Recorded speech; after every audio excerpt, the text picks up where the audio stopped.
Welcome back to Academia Biology and it's me Sachin Antil. So guys, in body fluids and circulation today we are going to discuss the topic blood vessels. तो आज हम blood vessels को अच्छे से देखने वाले कि कितने टाइप की ब्लड वेसल्स आपकी बॉडी में प्रेजेंट होती हैं या फिर उनमें जो फंक्शनल डिफरेंसेस हैं या उनमें जो एनाटॉमिकल डिफरेंसेस है वो क्या क्या है। तो शुरू करते हैं ब्लड वेसल्स। सबसे पहले तो आपके दिमाग में यही क्वेश्चन आएगा कि व्हाट आर ब्लड वेसल्स। तो blood vessels are simply the hollow tubes that are used for the transportation of blood in your body. यानी कि जो ब्लड वेसल्स होती हैं वो आपकी होलो ट्यूब्स होती हैं जो बॉडी में ब्लड को ट्रांसपोर्ट करने के लिए यूज की जा सकती है। तो एक डेफिनेशन हम इनकी दे सकते हैं। ब्लड वेसल्स क्या होती है? होलो ट्यूब्स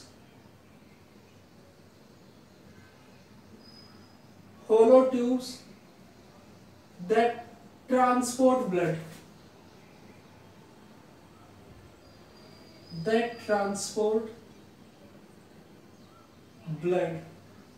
तो उन्हीं को हम क्या बोल देते हैं? आपकी ब्लड वेसल्स बोल देते हैं। देन अगर ह्यूमन बॉडी की बात की जाए तो उसमें मेनली 3 टाइप की ब्लड वेसल्स होते हैं। उसमें सबसे पहले आती है आपकी artery, then capillaries,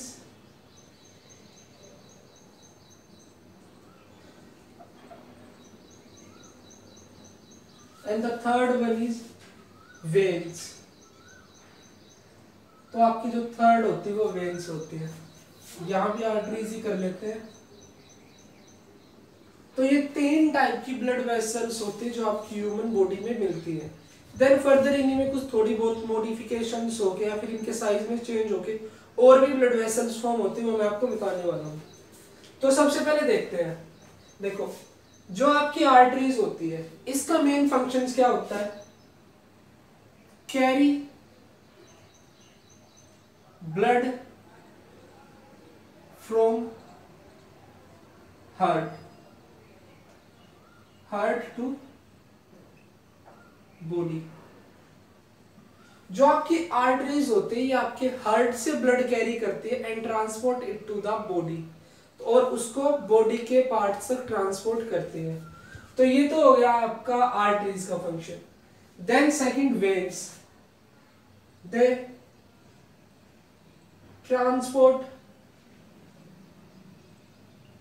the blood back to heart. जो आपकी वेन्स होती है वो आपके बॉडी पार्ट से ब्लड कैरी करती है और उसको वापस हार्ट के पास लेके जाती है। अगर बात की जाए आर्टरी और वेन्स की, दोनों का अपोजिट फंक्शन है। एक हार्ट से लेके आती है, दूसरी हार्ट की तरफ लेके जाती है। देन यहीं पे एक इंपॉर्टेंट चीज आती है। जो ब्लड आपका हार्ट से आता है वो कैसा होता है? वो होता है आपका ऑक्सीजनेटेड ब्लड। यानी कि जो आपकी आर्टरीज होती है दे कैरी ऑक्सीजनेटेड ब्लड, और जो आपकी वेन्स होती है they carry deoxygenated blood.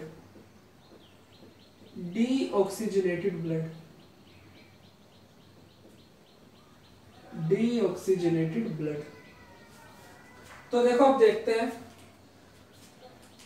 Arteries को हम रेड कलर से दिखाएंगे और जो आपकी वेन्स उनको ब्लू कलर से। मान लीजिए ये आपकी कोई एक आर्टरी है, ये आपकी कोई लार्ज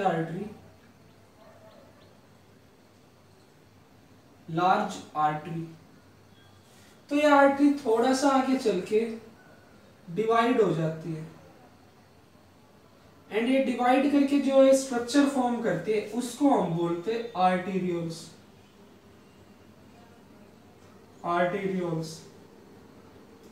देखो, बेसिकली जो आपके आर्टेरियोल्स होते हैं वो आपके आर्टरी का ही पार्ट है, बट वो आपकी आर्टरी के कंपैरिजन में थोड़े से और ज्यादा स्मॉल हो जाते हैं, यानी कि नैरो हो जाते हैं, तो उनको हम बोल देते हैं आर्टरियोल्स। देन जो आपके आर्टरियोल्स होते हैं दीज विल फर्दर डिवाइड, या आपके फिर से डिवाइड करते हैं इस तरह से, ठीक है, ये कुछ इस तरह से, ये आपके आर्टरियोल्स है।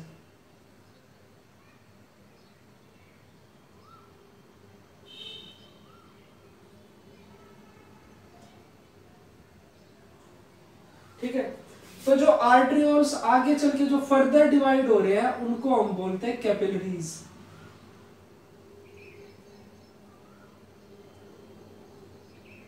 तो ये जो आपकी आर्टरियोल्स आपके आगे चल के और डिवाइड होते हैं इनको हम बोलते हैं कैपिलरीज।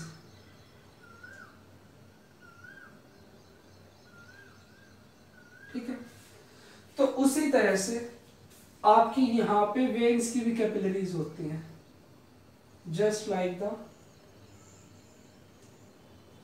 आर्टरीज की कैपिलरीज। जैसे आपकी आर्टरीज से कैपिलरीज होती है उसी तरह से आपकी वेन से भी कैपिलरीज फॉर्म होती है। तो ये भी कुछ इसी तरह से एक दूसरे से ज्वाइन होंगी।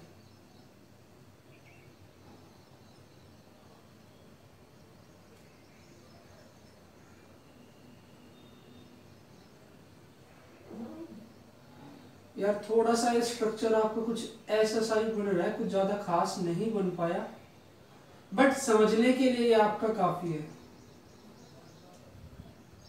ठीक है। तो ये इस तरह से आपकी जो दो डिविजन्स आपकी फॉर्म हुई, इन्हीं को हम बोल देते हैं आपकी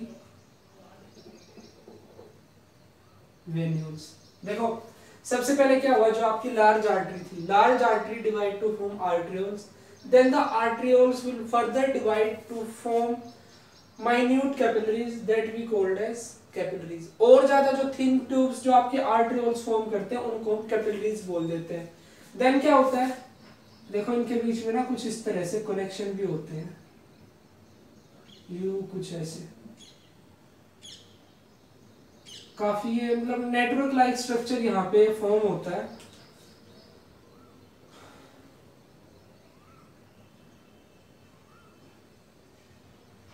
ये यहाँ पे आपका इस तरह से ये बिल्कुल जैसा आपका एक नेटवर्क सा फॉर्म होता है ना, उस तरह का ये आपका कैपिलरीज का स्ट्रक्चर यहाँ फॉर्म होता है।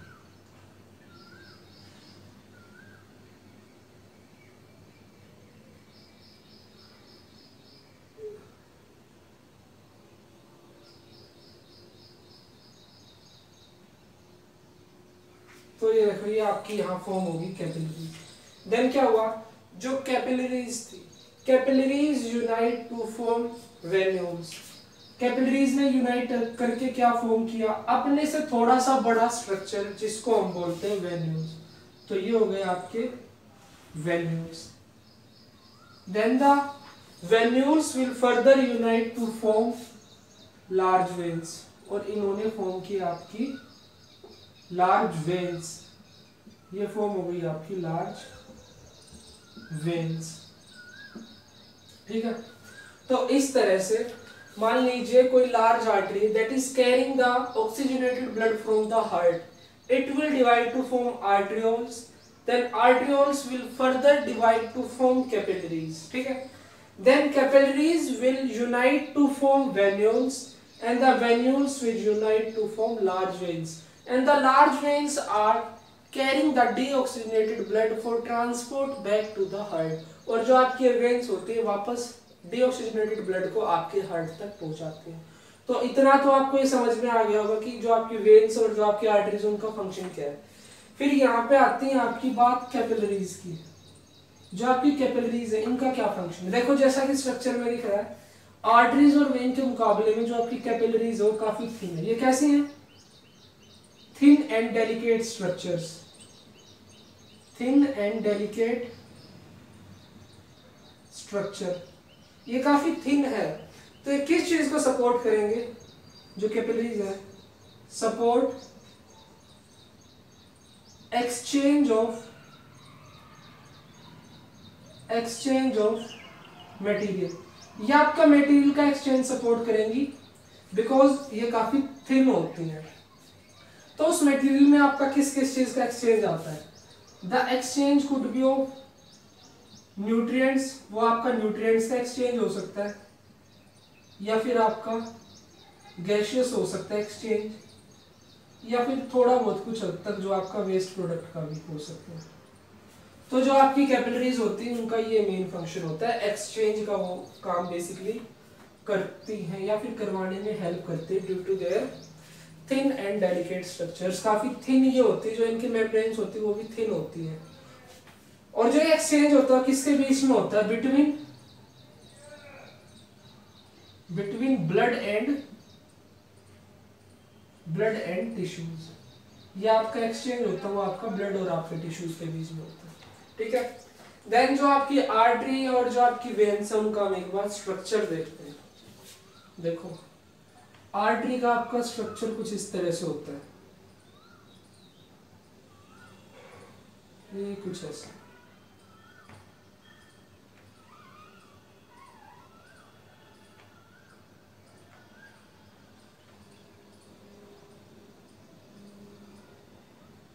जो ये आउटर मोस्ट लेयर हमने शो की है, ये लेयर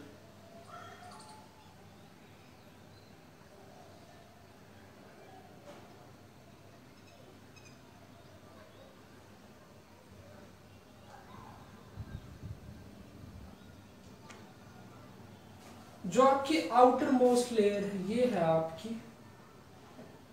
ट्यूनिका एक्सटर्ना।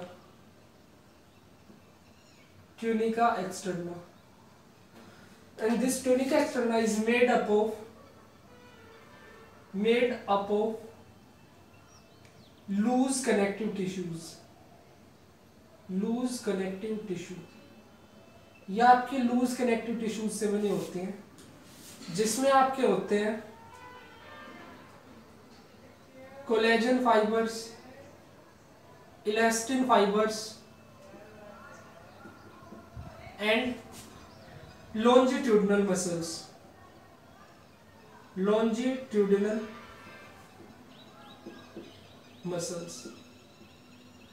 तो ये तो हो गई आपकी सबसे फर्स्ट लेयर। देन इसी के बाद आपकी आती है सेकंड लेयर।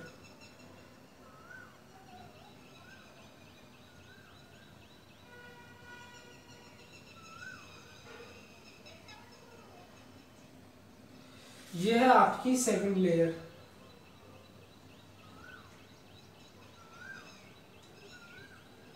ये देखो मैं डिजाइनिंग सा ऐसा कुछ है, सिर्फ आपको डिफरेंशिएट करने के लिए बता रहा हूँ, बट ऐसा कुछ नहीं होता है। तो जो ये आपकी सेकंड लेयर है इसको हम बोलते हैं tunica media.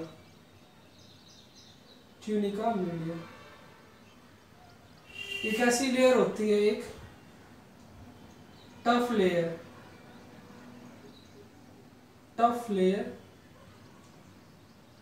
made up of non-striated muscles।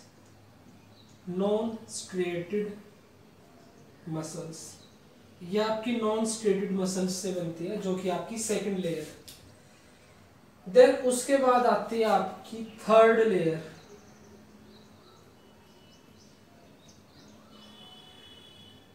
ये जो है, ये वाली जो है, ये है आपकी थर्ड लेयर, जिसको हम बोलते हैं ट्यूनिका इंटरना। यह है आपकी ट्यूनिका इंटरना। देखो जो आपकी ट्यूनिका इंटरना होती है, it is made up of squamous epithelial cells. ये आपके स्क्वेमस एपिथेलियम सेल से बनी होती है, और इसको हम बोलते हैं एंडोथीलियम। एंड यही वो लेयर है जो आपकी ट्यूनिका इंटरना है, present in direct contact with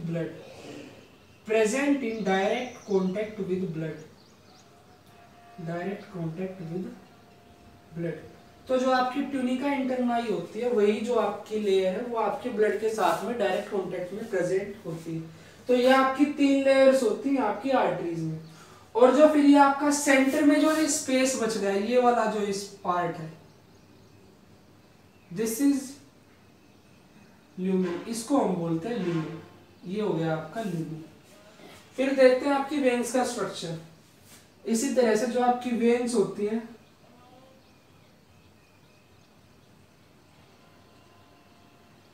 उनमें भी आपकी ये 3 लेयर्स प्रेजेंट होती हैं।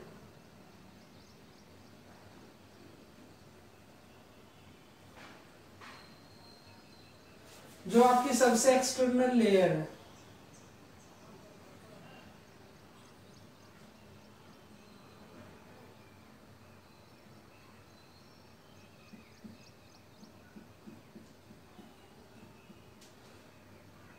यह है आपकी ट्यूनिका एक्सटर्ना।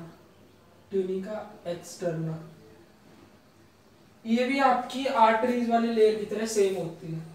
देन उसके बाद जो नेक्स्ट लेयर आती है वो है आपकी सेकंड लेयर।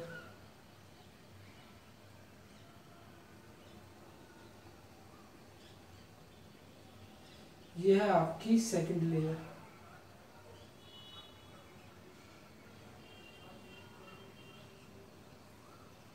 ये है आपकी ट्यूनिका मीडिया। ट्यूनिका मीडिया देखो, जो आपकी आर्टरीज की ट्यूनिका मीडिया है और जो आपकी वेन्स की ट्यूनिका मीडिया, इसमें आपको एक डिफरेंस दिख रहा होगा।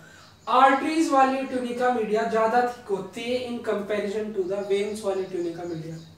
यही इनमें डिफरेंस है, बाकी कंपोजिशन इनकी भी सेम होती है। फिर इसके बाद जो आपकी थर्ड लेयर आती है वो है आपकी ट्यूनिका इंटरना। ये भी आपकी सेम होती इसी तरह से।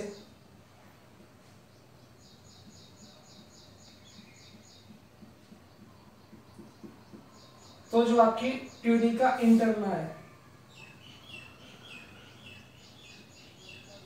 ये भी आपकी ट्यूनिका इंटरना आर्टरी वाली जो होती है उसके जैसी ही होती। जो आपकी आर्टरीज है और जो आपकी वेन्स है उनके बीच में आपको जो एक मेन डिफरेंस दिख रहा होगा वो होगा आपका ल्यूमेन का साइज। जो आपकी वेन्स होती है उनमें जो ल्यूमेन का साइज होता है वो इन कंपैरिजन टू आर्टरीज ज्यादा बड़ा होता है, ग्रेटर होता है उनका साइज। तो ये हो गया आपका दोनों का स्ट्रक्चर। देन इसके बाद जो हम इंपॉर्टेंट चीजें देखते हैं वो कि इनके जो मतलब क्या क्या चीजें इनके बीच में डिफरेंस प्रेजेंट होते हैं। फर्स्टली जो आपकी आर्टरीज होती है they carries blood from heart to body parts. Heart से वो बॉडी पार्ट तक ब्लड कैरी करती है, आपका फर्स्ट फीचर। देन सेकंड, इनमें जो ब्लड होता है वो ऑक्सीजनेटेड होता है। सिमिलरली इनके केस में ये ब्लड कैरी करती है from body parts to heart, and the second feature जो ब्लड ये कैरी करती है वो कैसा होता है, डीऑक्सीजनेटेड होता है। फिर यहीं पे आपका जो नेक्स्ट फीचर आता है आपकी आर्टरीज का, देखो आर्टरीज में ल्यूमेन का साइज क्या होता है, ल्यूमेन साइज स्मॉलर, ठीक है। और जो आपकी वेन्स होती है उनमें जो ल्यूमेन साइज होता है वो ल्यूमेन साइज वो कैसा होता है, ग्रेटर होता है in comparison to the arteries. Then जो आपकी आर्टरीज होती है the blood flow with high pressure and speed. High pressure and speed, जो आपकी आर्टरीज होती है उनमें जो ब्लड फ्लो करता है वो हाई प्रेशर के साथ फ्लो करता है और तेज स्पीड के साथ फ्लो करता है। देखो आर्टरीज आपकी ब्लड कैरी करती है हार्ट से बॉडी की तरफ। ये बात तो ऑब्वियस है कि जब ब्लड आपका हार्ट से आ रहा है तो आपका जो हार्ट है ब्लड को पंप करता है, उस पर प्रेशर अप्लाई करता है, जिसकी वजह से जो आपका ब्लड होता है वो आर्टरीज में प्रेशर के साथ फ्लो करता है। और जो आर्टरीज होती है उनमें ज्यादा तेज भी स्पीड होती है आपकी ब्लड। और जो आपकी वेन्स होती हैं उनमें low pressure and low speed, low pressure and low speed के साथ जो आपका ब्लड होता है वो फ्लो करता है। फर्स्टली तो एक तो इनका जो ल्यूमेन का साइज है वो बड़ा है, वो उनके प्रेशर को वैसे ही कम कर देता है। और इनमें क्या होता है, ल्यूमेन का साइज भी क्या होता है, छोटा होता है। एक तो हार्ट ब्लड को पंप कर रहा है, दूसरा इनका साइज कम है, तो जो आपका ब्लड होता है उस पर प्रेशर ज्यादा डेवलप हो जाता है। देन इसके बाद जो आपकी आर्टरीज होती हैं इनमें जो ट्यूनिका मीडिया है, tunica media is thick, tunica media is thick. इनमें आपकी ट्यूनिका मीडिया कैसी होती है, थिक होती है। और जो आपकी वेन्स होती है थिन ट्यूनिका मीडिया होती है, thin tunica media, tunica media. Then इसके बाद नेक्स्ट जो चीज है वो क्या है, जो आपकी आर्टरीज होती है इनमें वाल्व्स एब्सेंट होती हैं, वाल्व्स एब्सेंट। और जो आपकी वेन्स है इनमें वाल्व्स प्रेजेंट होती है, valves present to prevent backflow. देखो आर्टरीज में हमें वाल्व्स की जरूरत क्यों नहीं है, क्योंकि जो आपका ब्लड है वो आपका प्रेशर के साथ आ रहा है और तेज स्पीड के साथ आ रहा है। तो उस कंडीशन में क्या हमें वाल्व्स की जरूरत इसलिए नहीं है क्योंकि उसके बैक फ्लो के चांस बहुत कम होते हैं, वो यूनिडायरेक्शनली फ्लो करता है। But in case of the veins, when के केस में क्या है, जो आपका ब्लड है उस पर प्रेशर कम होता है और उसकी स्पीड भी कम होती है। तो उस कंडीशन में क्या है, जो चांसेस है बैक फ्लो के वो ज्यादा हो जाते हैं। तो उस बैक फ्लो को रोकने के लिए आपकी वेन्स में क्या प्रेजेंट होते हैं, आपके वाल्व्स प्रेजेंट होते हैं। तो यही था आपका जो मेन डिफरेंसेस आते हैं आपकी आर्टरीज और वेन्स के बीच में। तो इसके अलावा आपकी एक दो टर्म्स और आती है, मैं आपको बता देता हूं। एक तो आती है आपकी टर्म एंजियोजेनेसिस। एंजियोजेनेसिस, देखो एंजियोजेनेसिस क्या होता है, formation of blood vessels is called as angiogenesis. Blood vessel के फॉर्मेशन को हम एंजियोजेनेसिस बोलते हैं। जो आपका एंजियोजेनेसिस है, it is a remarkable feature of tumour cells. जो आपके ट्यूमर सेल्स होते हैं उसमें जो आपका एंजियोजेनेसिस है ये एक रिमार्केबल फीचर है, क्योंकि tumour cells continuously angiogenesis show करते हैं to complete the nutrient demand of the growing tumour cell. जो ग्रोइंग ट्यूमर्स, जो उनका ट्यूमर सेल होता है, जो कैंसरस सेल होता है, वो कॉन्टिन्यूअसली ग्रोथ करता रहता है। तो उसकी न्यूट्रिएंट्स डिमांड को पूरा करने के लिए इनको ज्यादा से ज्यादा ब्लड सप्लाई की जरूरत होती है। That's why the tumour cell shows angiogenesis. तो एक तो यहाँ पे एंजियोजेनेसिस में आपका आ जाता है, ट्यूमर सेल्स में आपकी एंजियोजेनेसिस काफी ज्यादा होता है। देन जो आपके साइंटिस्ट है, they are seeking for a chemical that can inhibit angiogenesis. वो एक ऐसे केमिकल को ढूंढ रहे हैं जो एंजियोजेनेसिस को रोक सके, ताकि जो आपका ट्यूमर सेल है, कैंसर सेल है, उसकी ग्रोथ को हम रोक पाए। उसी के अलावा यहाँ पे दूसरी कंडीशन आती है, वो है आपकी blindness due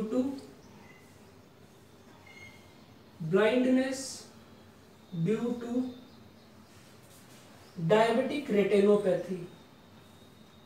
blindness due to diabetic retinopathy,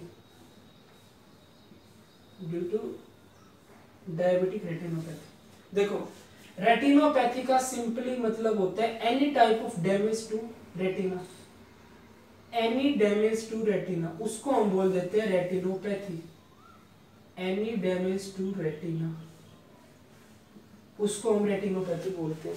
जो आपके डायबिटिक पेशेंट होते हैं उनमें क्या होता है, जो आई का रेटिना वाला पार्ट है, जो बैक साइड वाला पार्ट है जहाँ पे आपकी इमेज फॉर्मेशन होती है, उस रेटिना में एंजियोजेनेसिस हो जाता है। एंजियोजेनेसिस यानी कि ब्लड वेसल्स की फॉर्मेशन हो जाती है, जिसकी वजह से जो इमेज फॉर्मेशन है वो हो नहीं पाता है, and that leads to the blindness of that person. तो इसी चीज को हम बोलते हैं blindness due to diabetic retinopathy. ये इरेज हो गया थोड़ा सा, आपका शायद आपको समझ में आएगा। तो इसी तरह से जो ब्लाइंडनेस वाले चांसेस हैं आपके डायबिटिक पेशेंट में, उनको रोकने के लिए साइंटिस्ट एक ऐसा मेथड ढूंढ रहे हैं या एक ऐसे केमिकल ढूंढ रहे हैं जिससे हम एंजियोजेनेसिस को ब्लॉक कर सके, उसको रोक सके। तो एक तो हो गया एंजियोजेनेसिस। देन उसके बाद एक टर्म आती है आपकी सेप्टिसीमिया। सेप्टिसीमिया या फिर जिसको हम बोलते हैं blood poisoning. Blood poisoning, blood poisoning किस वजह से, due to presence of large number of pathogens in blood. Large number of pathogens in blood. तो सेप्टिसीमिया एक मेडिकल कंडीशन है जिसको हम बोलते हैं ब्लड पॉइजनिंग। ये किस वजह से होती है, जब आपके ब्लड में बहुत सारे पैथोजेंस एक साथ प्रेजेंट होते हैं तो उसकी वजह से ब्लड पॉइजनिंग हम उसको बोल देते हैं। तो ये कंडीशन आपकी काफी डेंजरस होती है। तो एक तो हो गया आपका एंजियोजेनेसिस, एक सेप्टिसीमिया। देन यहीं पे एक और टर्म आती है, वो है आपकी, स्पेस तो कहीं दिख नहीं रहा है, यही बता देता हूं मैं आपको, एथीरोस्क्लेरोसिस। एथीरोस्क्लेरोसिस।